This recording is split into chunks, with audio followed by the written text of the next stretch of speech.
ನಮ ಶಿವಾಯ. ಇವಾಗ ನಾನು ಎಲ್ಲಿದ್ದೀನಿ ಅಂದರೆ ರೇಪುಡಿ ಅನ್ನೋ ಹಳ್ಳಿನಲ್ಲಿದ್ದೀನಿ.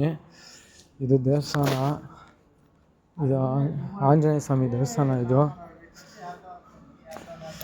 ಆಂಜನೇಯ ಸ್ವಾಮಿ ದೇವಸ್ಥಾನ. ಹರೇ ರಾಮ ಹರೇ ರಾಮ ರಾಮ ರಾಮ ಹರೇ ಹರೇ, ಹರೇ ಕೃಷ್ಣ ಹರೇ ಕೃಷ್ಣ ಕೃಷ್ಣ ಕೃಷ್ಣ ಹರೇ ಹರೇ.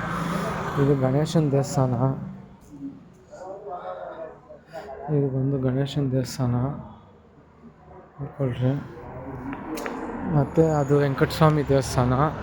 ಇದು ಬಂದು ಶಿವ. ಈಗ ನೋಡಿ ಎಷ್ಟು ಚೆನ್ನಾಗಿದೆ ಬಯಲು, ಫುಲ್ ಕ್ಲಿಯರ್. 28ನೇ ದಿನದ ಪಾದಯಾತ್ರೆ ಇಲ್ಲಿಗೆ, 29ನೇ ದಿನದ ಪಾದಯಾತ್ರೆ ಇಲ್ಲಿಗೆ ಎಂಡ್ ಮಾಡ್ತಾಯಿದ್ದೀನಿ. ನಾಳೆ 30ನೇದು. ಇದು ಶಿವ, ಇದು ಬಂದು ಶಿವ, ಇದು ಶಿವ.